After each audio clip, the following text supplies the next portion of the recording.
नमस्कार दोस्तों, welcome to current affairs. दोस्तों, रिसेंटली आप सबको पता होगा G20 समिट चल रहा है। तो G20 समिट में पीएम नरेंद्र मोदी जी ने India Middle East Europe economic corridor launch करने की अनाउंसमेंट करी। यहाँ पर आप इंडिया टुडे का आर्टिकल देख सकते हैं। India Middle East Europe economic corridor an answer to China's belt and road. ये प्रोजेक्ट काफी एम्बिशियस है। यहाँ पर इंडिया मिडिल ईस्ट और यूरोप को कनेक्ट करने की बात करी गई है। तो दोस्तों, हम यहाँ पर काफी कुछ डिस्कस करेंगे, सो इस वीडियो को एंड तक जरूर देखिएगा।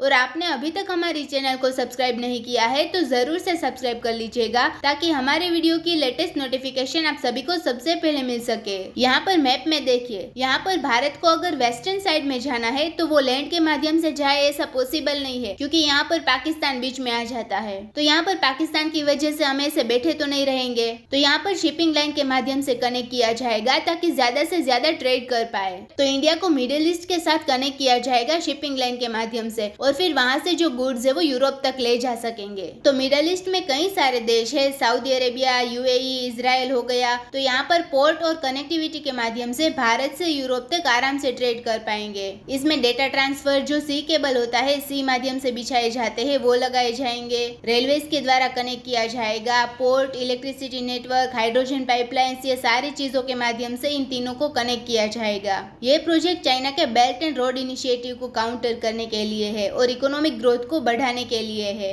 इस न्यू इकोनॉमिक कॉरिडोर की announcement US, Bharat, UAE, Saudi Arabia, France, Germany, Italy और अफ्रीकन यूनियन के लीडर्स के द्वारा की गई थी। ये प्लान अगर सक्सेसफुल हो जाता है तो मेजर पॉलिटिकल चेंजेस देखने को मिलेंगे। यहाँ पर सिग्नेटरीज को उम्मीद ये है कि भारत की 1.4 बिलियन की जो पॉपुलेशन है, उसके मार्केट को वेस्ट कंट्रीज के साथ इंटीग्रेट करने में हेल्प कर सकता है ये प्रोजेक्ट। फिर मिडिल ईस्ट कंट्री को बढ़ावा दे सकते हैं। इजराइल और अरब गल्फ स्टेट्स के बीच रिलेशंस को नॉर्मल करने में मदद करेगा। यूरोपियन कमीशन के chief Ursula von der Leyen ने कहा कि ये इकोनॉमिक कॉरिडोर हिस्टोरिक से कम नहीं है। अब एक इम्पोर्टेंट बात यह है कि ये प्रोजेक्ट में पूरे मिडिल ईस्ट में रेलवे लाइन बिछाया जाएगा और पोर्ट फैसिलिटी भी प्रोवाइड की जाएगी। सऊदी अरेबिया, इजराइल, यूएई, इन सभी देशों को रेलवे लाइन से जोड़कर कनेक्ट कर सकते हैं। भारत अगर गुड्स को यूरोप पहुंचाना चाहता है तो मुंबई या कंडला पोर्ट से यूएई भेज सकते हैं। वहां से रेल के माध्यम से इजराइल भेजा जाएगा और इजराइल से पोर्ट के माध्यम से यूरोप तक पहुंचाया जाएगा। तो इस तरह से ट्रेड काफी आसानी से कर सकते हैं और इसी वजह से भारत और यूरोप के बीच ट्रेड में पोटेंशियली 40% तेजी आ सकती है।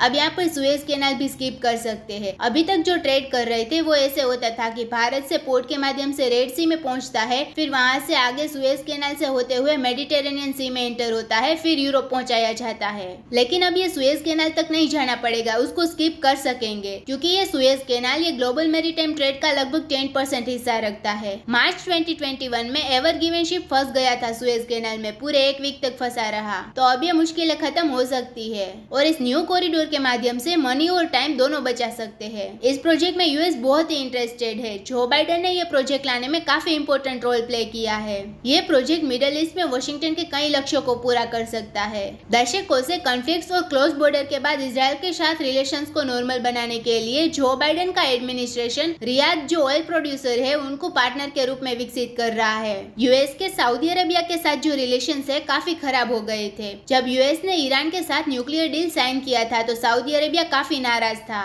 फिर 2018 में जर्नलिस्ट जमाल खशोगी का मर्डर हो गया। उसकी वजह से यूएस ने सऊदी अरेबिया को काफी क्रिटिसाइज किया था। तो अब इस प्रोजेक्ट के तहत यूएस अपने रिलेशंस को सऊदी अरेबिया के साथ इंप्रूव करना चाहते हैं और अब ये प्रोजेक्ट गेम चेंजर बताया जा रहा है, क्योंकि ये इकोनॉमिक कॉरिडोर ग्रीन हाइड्रोजन के प्रोडक्शन और ट्रांसपोर्ट को सक्षम करने के लिए इंफ्रास्ट्रक्चर डेवलप करेगा। फिर टेलीकम्युनिकेशन और डेटा ट्रांसफर को सी केबल के माध्यम से इस रीजन में पहुंचाया जाएगा। और मिडिल ईस्ट में वो अभी ऑयल के ऊपर डिपेंडेंट है, उनकी डिपेंडेंसी कम करने के लिए ये प्रोजेक्ट काफी मदद कर सकता है। तो दोस्तों, इसी नोट के साथ वीडियो करते हैं खत्म। उम्मीद है यहाँ पे आपको काफी कुछ जानने को मिला होगा। Thank you for listening.